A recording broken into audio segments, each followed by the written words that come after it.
네, 시사인의 김은지 기자 모셨습니다. 어서 오세요. 네, 안녕하세요. 오마이뉴스의 곽우신 기자 모셨습니다. 어서 오세요. 네, 안녕하세요. 네, 여의도에서 일어나는 모든 일을 알려드리는 여야 어때 시간입니다. 국민의힘에서 일어나는 모든 일을 지금부터 알려주시죠.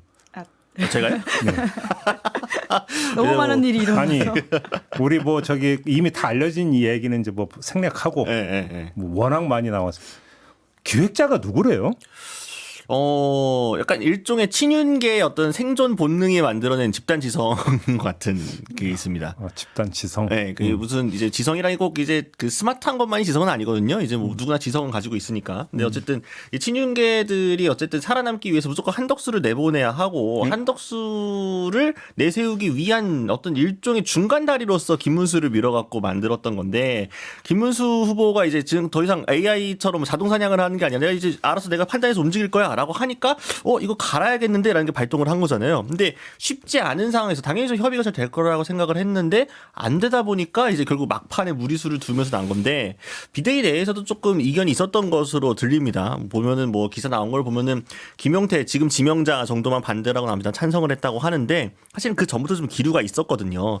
당연한 수순으로 김문수 후보는 사퇴를 하는 거고 당연히 국민의힘 간판으로 이번에 뛰는 선수는 한덕수다라는 일종의 컨센서스가 있었는데 그게 틀어지면서 이걸 무조건 퍼즐 맞추려고 하다 보니 그런 말도 안 되는 일들이 주말에 있었던 거죠. 친윤이 한두 명이 아니잖아요. 아, 그렇죠. 친윤 호소인들도 있고 친윤 중에 약간 좀 찐윤도 있고 약간 그렇지 않습니까? 그중에 페이퍼 작성하고 뭐 이런 사람 혹시 누구다 뭐 이런 얘기 안 들어요? 페이퍼까지는 모르겠지만 아무튼 이게 누구 머리에서 나온 거란 이야기가 있긴 있죠. 아, 그래요? 있긴 있죠. 누군데요?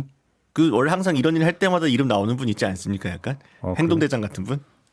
그래서 저는 그분 이름을 들어가지고 전혀 모르겠는데 누구를 얘기하는 거예요? 혹시 김은지 기자는 아세요? 뭐 확인하지 못해서 이름을 정확히 말 못하시는 것 같긴 한데요. 네. 뭐 여튼 그 모든 가장 이제 그럼 이니셜만. 이니셜이요? 이니셜 아니 뭐 싼 건 말고 저기 항상 친윤계 하면 이름 나오는 분 있잖아요. 약간 LL. L? 네. L? L? 네. L. 예. 맞아요? 김은지 기자? 아니, 전 잘 모르겠습니다.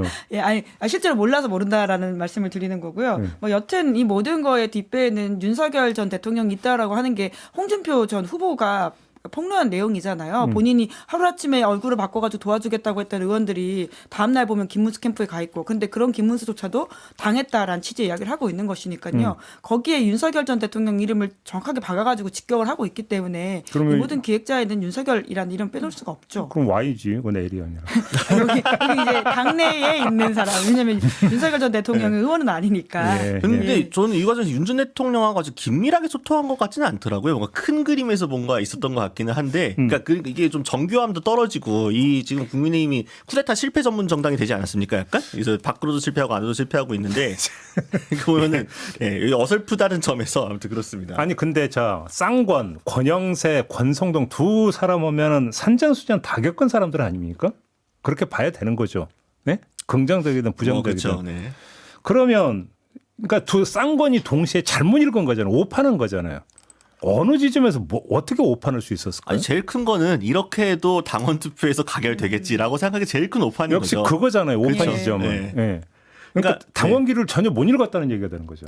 그 전까지 계속 아마 탐지봉 찌르시 해봤을 겁니다. 해봤을 때인데 사실은 그 이전에 외부에서 나온 공포형 여론조사도 그렇고 내부에서 읽어지는 기류도 그렇고 당원들의 마음도 김문수보다는 한덕수 쪽에 더 기울어 있다라는 점을 쌍권이 이제 확신을 하고 있었습니다. 물론 정량적 지표를 보면 그게 맞는데 다만 그거는 두 후보 중에 누구로 단일화됐으면 좋겠어요. 두 후보 중에 누가 국민의힘 후보로 뛰었으면 좋겠어요라는 결과에 대한 부분인 거지. 좋게 해서 그렇죠. 네, 그런 거였는데 과정을 이렇게 어거지로 뭐 말도 안 되게 이렇게 우악스럽게 반민주적으로 하는 것도 다 무조건 오케이라고 할 정도는 아니었던 건데 그러다 보니까 당장 이 사건이 벌어지고 나서 친한계에서 반발을 한다라든가 주요 경선 후보들이 모두 이게 갑자기 친윤과 비윤이 대동단결해가지고 모든 경선 후보들이 한 목소리로 이건 아니다라고 하잖아요.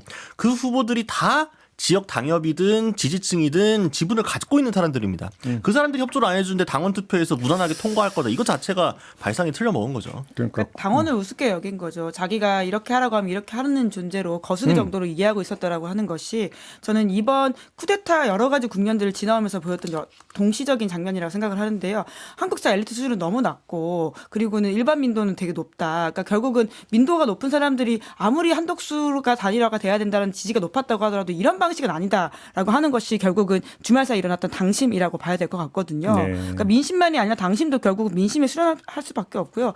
절차적인 문제에 있어가지고 이 정도까지 하는 것은 도저히 용납 불가능하다라고 하는 것이 이번에 드러난 모습인 것이죠. 그러니까 국민의힘은 모르겠고 당원의 힘은 확인됐다. 뭐 이런 얘기가 되는 건가요? 그렇죠. 네. 네. 아무튼 그래서 이제 해서 결국은 김문수 후보가 당의 후보로 등록까지 됐습니다. 그러면 당은 이제 김문수 후보에게 접수가 된 겁니까? 아닙니까? 아니죠.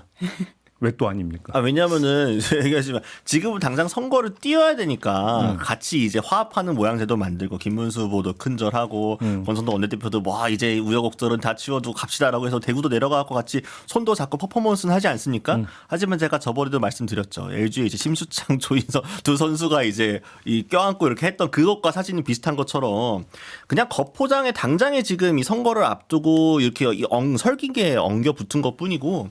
선거가 끝나고 나면 당권을 두고선 주도권을 두고선 치열한 다툼이 있을 수밖에 없습니다. 지금 친윤계에서도 김문수 후보가 마음에 들어가고 지금 지원해주고 있는 게 아니거든요. 그리고 심지어 김문수 후보가 당선될 거라고 생각하는 친윤은 거의 없습니다. 네, 실질적으로 국민의힘 내부에서도 물어봤을 때 그래서 이렇게 하면 돼요? 안 되지. 안 되는 걸 알면서도 지금 하고 있는 거예요. 못 먹어도 고 약간 이런 심정인 거기 때문에 이 사람들 입장에서는 당연히 이후에 대선에서 패배하고 난 뒤에 시나리오들을 그리고 있는 상황이란 말입니다. 그 말은 김문수 후보가 지금 이대로 쭉 가서 당권도 장악하고 당의 주류로 올라서 가지고 계속 영향력을 행사한다? 이건 사실 친윤계가 용납하기가 좀 어려운 부분이거든요. 아마 선거가 끝나는 직후에 또 다른 쿠데타가 있을 수 있다. 교체 시도가 있을 그 것이다. 맥락에서 좀 짚어야 되는 게 권성동 원내대표의 자리 보전인데 그걸 어떻게 읽어야 되는 겁니까?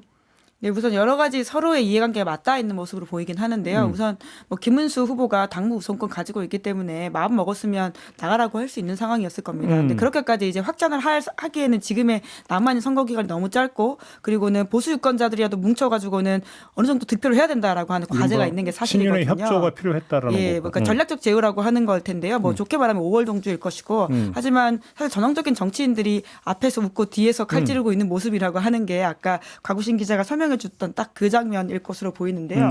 딱 선거 지나면 어떤 식으로 돌변할지에 대해서는 너무나 잘 보인다라는 생각이 들고요. 김문수 후보조차도 이걸 모르지 않을 것이다. 그래서 지금의 하는 이 모든 행보들은 각자의 권력을 어떻게 다지고 있느냐에 집중되어 있는 것이지 선거를 이길 싸움을 하는 건 아니다라고 봐야 될 것 같은데요. 어제만 하더라도 선거에서 첫 이제 유세이지 않았습니까? 보통 기자들이 공식 선거 운동에서의 첫 장소를 어디로 가는지를 굉장히 의미를 부여하면서 따라다니기도 하고 보도를 하기도 하는데요. 어제 김문수 후보 같은 경우에는 가락시장에 갔다가 대구 서문시장을 갔단 말이죠. 이것이 주는 메시지라고 하는 것이 우선 집도끼 다지기도 너무 바쁘다라고 하는 것을 봐야 될 것 같습니다. 그러면 권성동 원내대표는 본인은 지금 그 자리 보전하고 싶어하는 걸까요? 억지로 하고 있는 걸까요? 뭐 권성동 원내대표 속마음으로는 조금 물러서고 싶은 생각도 있지 않았을까요? 그래야 그러니까. 책임론에서 벗어날 수 있으니까 선거 끝나고 나서. 네, 근데 어쨌든 김문수 후보 입장에서는 지금 고향의 손이라도 빌려야 되는 상황이기 때문에 찬밥 더운 밥 가릴 수가 없거든요.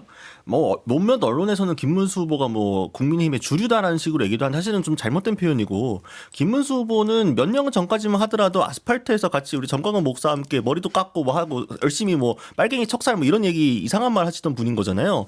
국민의힘에서 이용할 만큼 이용은 했지만 주류로서는 밀려난 지 한참 된 사람이었습니다. 그렇기 때문에 지금 김문수 후보도 당내 세력이 없어요. 선대위 그 전에 선거 대책이 꾸릴 때도 캠프 꾸릴 때도 대부분이 원외. 였고 원내에서 이제 친윤계 일부 지원을 받는 정도였던 거거든요. 결국 김문수 후보도 자생력이 없는 후보입니다. 당내에 세력도 없고 개파가 있는 것도 아니고 친윤계의 힘을 빌리지 않고서는 선거를 뛸 수 없는 상황이기 때문에 지금 권영세가 나간 상황에서 권성동마저 자른다. 마땅히 앉힐 사람도 없고 그런다고 해서 의원들에게 도움을 받기도 어렵고 그런 상황들을 고려해서 그냥 일종의 전략적 연합인 거죠. 제휴인 거죠. 그러면 김용태 의원을 비대위원장 시킨 건 아까 이준석 후보는 대리사과용으로 규정하던데요. 지금 이미 대리사과를 한 모습을 보이기도 하고 있고 예. 그런 지점에서는 좋게 평가하기는 어려운 지점이 있어 보이는데요. 결국 아까 이야기했던 것처럼 대선을 질 게 예정되어 있는 뭐 이제 지금 뭐 이렇게 냉정하게 말하기는 좀 어렵지만 그럼에도 불구하고 지표상으로는 지금 이기기 쉽지 않다라고 하는 점을 국민의힘도 잘 알고 있거든요. 그런 차원에서 결국은 패배의 책임을 누구한테 돌릴 거냐라고 하는 것이 지금 국민의힘 안에서는 중요한 문제일 겁니다. 예. 왜냐하면 패배의 책임을 어떻게 돌리느냐는 이후 당권 다툼과도 연관되어 있고요. 저희가 누차 이 방송에서 계엄 이후부터 이야기했지만 국민의힘은 내년 지방선거를 염두에 두고 움직이는 사람들이 정말 많다라는 거죠. 그리고 일부 남은 기득권, 그러니까 특히 이제 TK, PK 지역을 중심으로 남아있는 그 기득권 주도권 유지하기에도 바쁜 상황이기 때문에 이 당권을 어떻게 잡는지에 대한 문제라고 한다면 그 여러 가지 좀 계산이 각자 주자마다 다르지 않겠습니까? 한동훈 전 대표 같은 경우에는 또 당원 모집해야 된다라고 하면서 선대위도 합류하지 않고 바깥에서 자기 운동을 하고 있는 상황인 것이고요. 그리고 김문수 후보 같은 경우에도 이번 선거에서 어느 정도의 자기 몫을 만들어 놓은 다음에 지난번 2017년 홍준표 모델을 따라가려고 할 것입니다. 홍준표도 그때 24, 25 득표를 하고 사실 역대 최저차로 지긴 했지만 나 때문에 졌냐? 그건 박근혜 때문이었다라는 식 이야기를 하면서 이후 당권을 가져가는 모습을 보였거든요. 뭐 이런 다양한 서로의 이해관계가 다르기 때문에 경우에 따라서는 저는 전당대가 못 열릴 수도 있다고 봅니다. 그렇다면 비대위 체제가 또 어떻게 바뀔지도 모른다라는 상황 때문에 지금 상대적으로 김용태 비대위원장 내정자께 죄송하지만 컨트롤하기 쉬운 어떤 카드를 우선순위에 올려놓은 게 아닌가라는 해석을 해보기도 합니다. 아니, 그러니까 정상적으로 선출된 당대표가 있다고 하더라도 당무우선권 때문에 대선 후보가 훨씬 더 메인에 쓸 수밖에 없는 게 대선판인 거잖아요. 근데 심지어 정식으로 선출된 비대위원장도 아니고 그 비대위원장의 또 그 뒤를 이어서 지명돼가지고 비대위원장을 한 거기 때문에 김용태 의원이 실질적으로 할 수 있는 거는 거의 없다고 볼 수 있습니다. 근데 그냥 악세사리 부러친 거죠. 우리 뭔가 약간 조금 바뀌려는 모양새만 적당히 취해 준 거고 심지어 그래서 그러니까 저는 뭐 김용태 비대위원장 지명자의 뭐 진정성의 선의를 의심하는 건 아닌데 예를 들면 그런 거예요. 어제 같은 경우 현충원을 갔어요.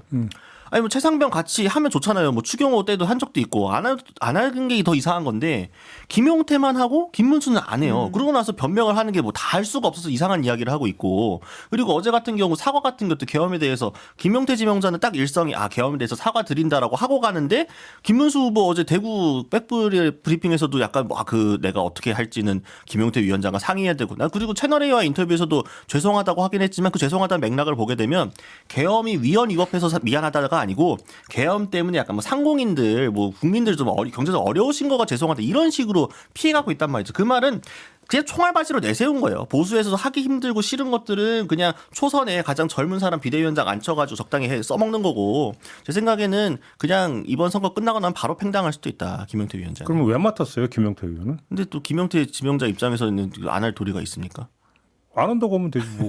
뭐 본인으로서는 손해볼 게 없다고 생각할 수는 있을 것 같습니다. 초선의 의원이기도 하고요. 그러니까 전국적 지명도를 올릴 수도 있고 그리고 뭐가 됐든 대선에서의 주요 역할을 같이 하게 되는 상황이지 않습니까? 그런 차원에서 개인으로서는 손해볼 게 없는 장사이긴 하지만 이것이 크게 효과적이냐에 대해서는 사실 본인도 알고 당도 알 것이다라는 게 저희 정리죠. 아무튼 지금 국민의힘은 대선이 아니라 당권에 가 있다. 이게 이제 중간 결론인데 그럼 한번 그걸 진단을 해봅시다. 그러니까 친윤은 이제 그 대선이 끝나자마자 김문수 떨궈내고 그러니까 당권 재접수에 나설 것이다라는 건데 일각에서는 이런 얘기도 있잖아요. 김문수 후보가 이른바 빅텐트를 명분으로 정광훈 세력도 끌어들이고 누구죠? 황교안 세력도 끌어들이고 지금 무소속 후보이긴 합니다. 네, 해가지고 숫자를 늘린 다음에 당권 접수에 나서려고 할 것이다. 이런 전망도 있잖아요. 가능성은 어떻게 보십니까? 사실은 이전부터 국민의힘 밖에 있는 뭐 자유통일당도 그렇고 뭐 자유통일당 사실은 계속 이중당적 문제가 물밑에서 계속 이제 논란이 되고 있는 상황이기 때문에 그런 식으로 접수 시도는 분명히 있을 수 있다고 봅니다. 다만 그 접수 시도가 먹히느냐 안 먹히느냐는 대선 이후에 국민의힘의 체력이 어떤 상황인지 내부의 원내 분위기가 어떤지에 달려 있을 거거든요. 시도는 있을 것이고 시도의 성공 여부는 국민의힘이 정신을 얼마나 차렸느냐에 달려 있다라고 봅니다. 저는 뭐 김문수 후보는 그렇게 외부 세력을 끌이지 않고는 대선이 끝나자마자 역시나 바로 이 용도 폐기 처분 방할 수 있는 상황이기 때문에. 근데 만약에 그렇게 간다면 그 이준석이 포함되는 빅텐트는 몰라도 중텐트는 쳐질 수도 있다는 얘기가 되네요. 그게 중텐트라고 봐야 되는지 모르겠는데. 우텐트 같습니다. 아니 많이 오른쪽으로 가 있는. 중간 크기. 이게 중간 크기인데 저는 뭐 약간 소텐트 약간 뭐 같은 그런 느낌도 좀 들긴 하는데. 텐트라고 보기도 좀 그나물의 그 밥 약간 그런 느낌도 좀 들고요. 파라솔로 합시다. 좋네요. 네, 파라솔 정도네요. 파라솔. 우파 파라솔 약간. 네. 그건 찾을 수 있다. 네, 그 정도. 네. 김은지 기자는 어떻게 근데 결국 그게 대선을 국민의힘이 얼마나 크게 지는지에 대해서 자꾸 진다는 전제를 하면서 말씀드릴 수밖에 없는 게 지금 여론지표상 너무 큰 차이가 나기 때문에 이런 이야기를 자꾸 할 수밖에 없는 것인데요. 그러니까 얼마나 크기로 지느냐에 따라 가지고는 김문수가 버틸 수 있느냐 없느냐가 저는 좀 갈릴 수 있다라고 보고요. 그리고 그와 별도로 김문수라고 하는 사람의 캐릭터를 우리가 이번에 모두 경험하지 않았습니까?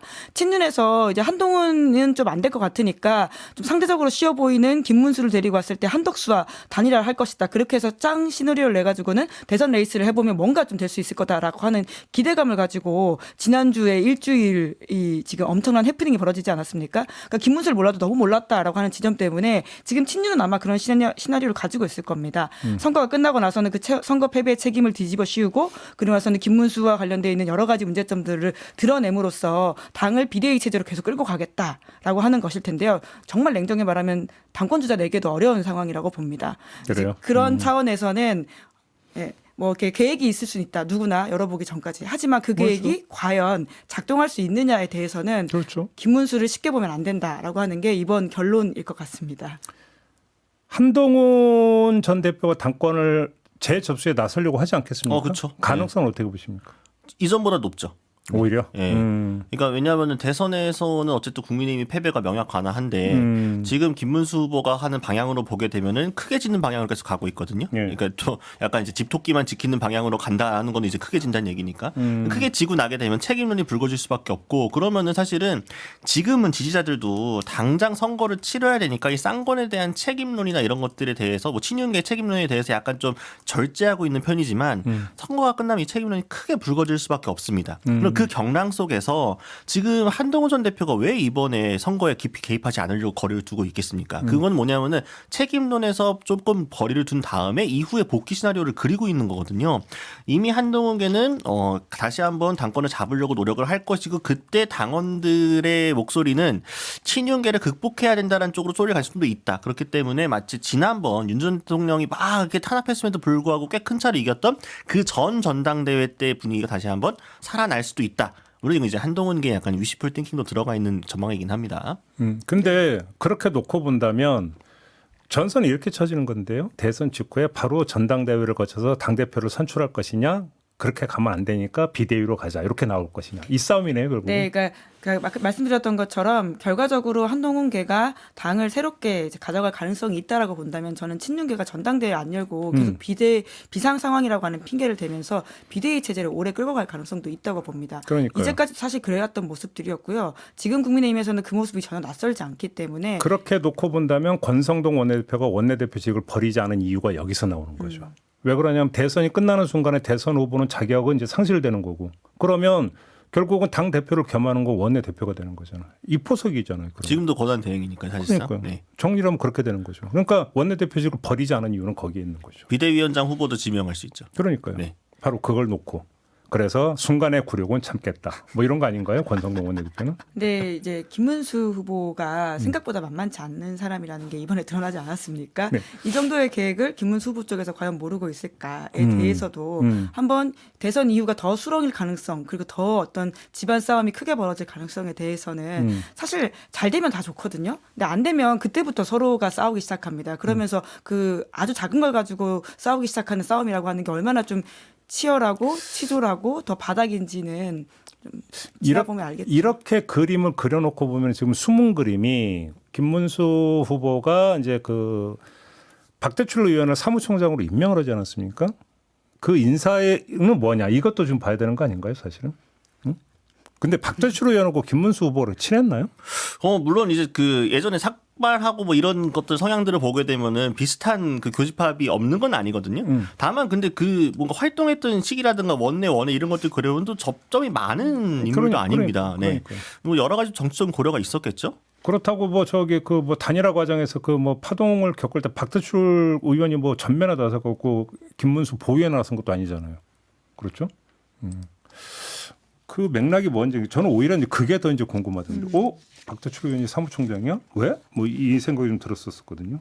알겠고요. 아무튼 그렇게 놓고는 당권 싸움이다. 그러면 당권 싸움은 바로 전당대회 직행이냐 비대위로 우회냐. 결국 이 싸움이 될 가능성이 높다. 이렇게 정리를 하면 될 것 같네요. 윤석열 요인은 어떻게 보십니까? 그러니까요. 왜 한숨을 쉬어요? 왜? 네, 어제도 포토라인에 서가지고 반성하지 않은 모습을 보이면서 들어가고 있고 그리고 거기에 정말 궁금한 게요. 예. 그 헌재 변론 때부터 계속 감색 양복에 빨간 넥타이인 거 아세요? 계속 일관되게. 그런 스타일을 계속 유지하고 있죠. 아니 그런 스타일이 아니라 그냥 그거라니까. 아 넥타이 색깔도 늘 똑같은가요? 왜 그럴까요?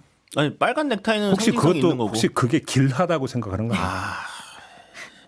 그러면 빨리 폐기해야 될 것 같습니다. 8대0 사실상 40대 0으로 지지 않았습니까? 아, 그렇네. 그 또 길함을 그렇게, 가지고 있다고 하는 것조차도 아니 예, 사실 지난 개헌부터 시작해서 이번 주말 사이에 국민의힘 내부의 쿠데타라고 하는 것도 핵심 키워드는 전 무능이라고 하는 것도 있다고 보거든요. 반민주적인 것도 있겠지만 무능하다라고 하는 지점들이 보여주는 여러 개가 있는데 그 넥타이가 정말 길하다고 생각해서 메고 있었다면 그것 또한 무능하다라는 아니 생각이 듭니다. 구치소에 있을 때는 뭐 저는 이해를 했어요. 뭐 양복 한 벌 갖다 놓고 있다는 보도도 있었고 아 단발인가 보다 그랬는데 구속지에서 풀려난 다음에는 그럴 이유가 없는 거잖아요. 근데 계속 그러더라고요. 아니, 저희 좀 무속에서 벗어나야 되니까 좀 다른 걸 좀 추측을 해보죠. 뭐 맞는 옷이 그거밖에 없다라든가 살이 많이 쪄가지고. 알겠습니다. 이거 그냥 억측이니까 그냥 그냥 억측이에요. 그냥 하는 궁금해서 물어보는 거니까 네, 넘어가고 아무튼 예. 윤석열 요인이 미칠 영향은 어떻게 보십니까? 그러니까 윤석열 전 대통령의 선거에 아무런 도움이 안 되죠. 국민의 입장에서는. 그러나 그를 말릴 수 있는 사람도 아무도 없는 상황입니다.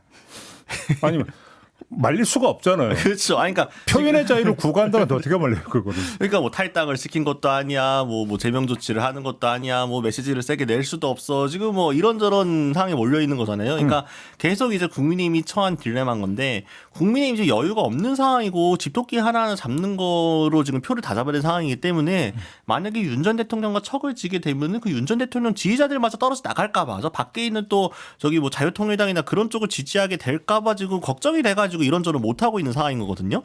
이 틈을 노리고 이제 윤 전 대통령 계속 본인의 어떤 영향력을 과시하려고 SNS에 또 이상한 또 말하고 그리고 지금 뭐 포토라인도 서가지고 막 이렇게 하는 거 아니겠습니까? 그 퍼포먼스가 결국에는 나 아직 죽지 않았어. 너네 내가 그래도 나 좀 지분이 있지 않아? 이걸 좀 어필하는 거라고 보거든요.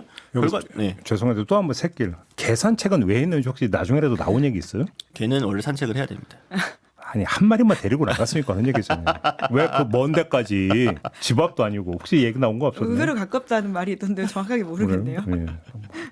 다시 백. 네. 아무튼 그러니까 윤석열 전 대통령에 대해서 국민들께서 이러저러도 못하는 포지션을 갈 수밖에 없습니다. 그럼 두들겨 맞고 끝나겠죠. 아니, 그러니까 이미 제가 전당대회 때 강하게 느꼈어요. 김문수 후보 지지자들이 뭐 킹석열 이즈백 뭐 이런 거 뭐 쓰고 뭐 스탑 더 스틸 뭐 그런 모자 쓰고 있고 이제 김문수 후보를 지지했던 지지층 자체가 약간 다 이미 윤 전 대통령 지지층 상당히 좀 결합되어 있는 상태이기 때문에 김문수 후보가 이 사람들 끊고 갈 수 없거든요. 그럴 만한 사람도 아니고 뭐 출당이나 이런 거 물어봤을 때마다 계속 후보가 거리를 더 왔잖아요. 그 와중에 뭐 김용태 위원장 지명자가 아무리 뭐 의지가 있든 뭐 못한다. 양양자 선대위원장도 얘기했는데 바로 그냥 씹히지 않았습니까? 거의 뭐 무시당하고 막 거의 아무도 대응도 안 해주고 아무 말 하고 있는 상황인데, 그러니까 제 생각에는 뭐 의미가 없다. 예. 그러니까 당내 이런 자정 노력들은 바로 진압이 될 거고 계속 이분이 트롤링을 하시겠죠. 그냥 트롤로서 내가 좀 이 영향력을 보여주는 걸로 아마 선거 진행되겠죠. 양양자 그분 얘기는 또 왜 그분 그렇게 전임인이 되셨대요 그렇게? 응? 넘어가고요.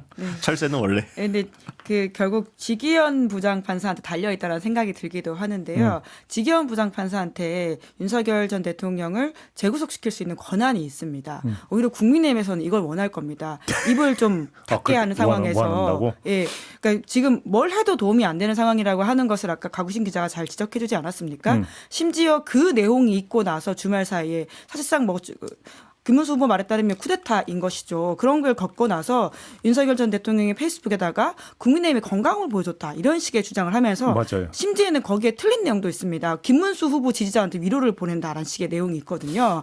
누가 봐도 한덕수가 된다라는 전제하에 그런 이야기를 쓰면서 뒷배에 본인이 있다라고 하는 것을 보여주는 그 무성의함과 무능함이라고 하는 것이 과연 지금 국민의힘 지지자 특히나 대선을 앞두고 나름의 절실함을 가지고 투표장에 가야 될지 말아야 될지를 고민하고 있는 유권자들한테 도움이 될 것이냐라고 봤을 때는 오히려 지금 국민의힘에서는 지기현 부장판사의 재구속을 기다리고 내심 있을 것이다라는 생각이 들기도 합니다. 그러면 공판 과정에서 재구속입니까 아니면 그 1심 판결 유죄 때리면서 법정 구속입니까? 그건 너무 오래 걸리거든요. 왜냐하면 지금 내년 넘어가야 되고. 올해 말까지도 아직 공판길이 잡혀 있기 때문에 네. 지금 여러 법조인들의 말에 따르면 지기현 부장판사가 오늘도 판단만 하면 재구속을 시킬 수 있다고 합니다. 본인이 했던 구속 취소 결정을 다시 그럼 최소한 취소하는 명분본과 것이죠. 공판 출석을 안 했다든지 뭐가 있었는데 밖에 나가서 이런 식으로 행동을 하는 것이 적절하지 못하다라고 판단하는 것은 뭐 충분히 가능하다라는 해석이 있더라고요. 글쎄요. 지기현 판사가 할까요? 알겠습니다. 물음표만 찍고 알겠고요. 어제부터 이제 공식 선거운동이 시작이 되지 않았습니까? 어제 뭐 두 분이 뭐 특별히 주목한 장면이 혹시 있습니까? 저는 특별히 주목한 장면. 국민의힘의 일단 선거운동 공지가 굉장히 늦었고요. 심지어 단체 그 카카오톡 공보 채팅방에서 왜 아직까지도 그 일정이 안 올라오냐. 아니, 그러니까 보통 후보들이 그러니까 12시 일정은 잡을 수도 있고 안 잡을 수도 있고 하긴 합니다. 뭐 예를 들면 이준석과 권영국 후보 같은 경우 12시 일정을 잡았고 이제 이재명 후보는 안 잡은 상태였는데 김문수 후보가 처음에 돌았던 일정엔 0시 일정이 있었어요. 물류센터 쪽으로 해가지고. 근데 그건 공식 일정이 아니다라고 이제 해명을 했는데 인스타그램에 그 비슷한 일정이 또 올라왔다 삭제되는 또 소동이 있었거든요. 그래서 막 10시 반까지 일정이 안 올라와서 그 이제 다른 모 매체 기자분이 12시에 일정이 있으면 준비를 해야 되는데 10시 반까지 공지가 없으면 어떡하냐 이런 식의 항의성 글을 남기기도 했거든요. 그래 놓고 뒤늦게 공지해서 첫 일정 잡은 게 5시 가락시장인 건데 일정을 그만큼 어쨌든 그러니까 지금 캠프가 전혀 정리가 안 돼 있다는 게 단적으로 드러난 거고 이것부터가 그리고 무슨 대전 대구 일정 같은 것도 잡아놓고 나서 상세 일정도 안 알려주고 일단 버스 공지 먼저 해요. 신청을 해라. 아니 상세 일정을 봐야 기자들이 취재를 갈 만한지 아닌지 결정할 거 아닙니까? 일단 버스 신청하고 상세 일정 나중에 공지할 이런 것도 그렇고 또 현장 가잖아요. 자 계속 이건 보도 많이 나왔습니다만 이름이 안 박혀 있어.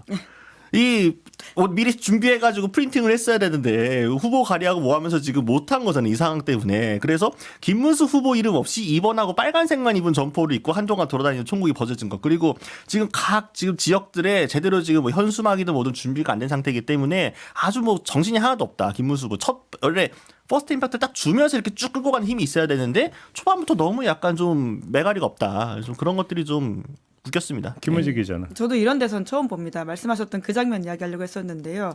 그 2번 그리고 빨간색 티만 입고 있고 후보 이름이 없는 선거운동을 하시는 분들은 처음 보거든요. 공식 선거운동 기간에요. 그나마 김문수 후보는 이제 오후에 하얀색 티셔츠에 자기 이름, 티는 아니고 점퍼 같은 것이었는데 거기 이름이 새겨져 있는 걸 입고 있었는데요.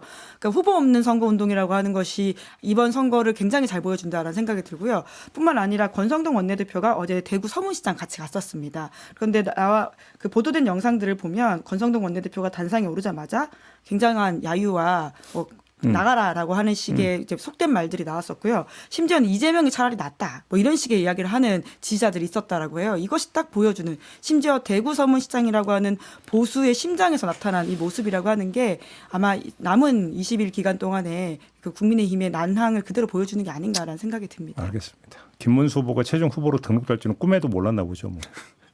아니 자기네 당 후보인데 넘어가고요. 네.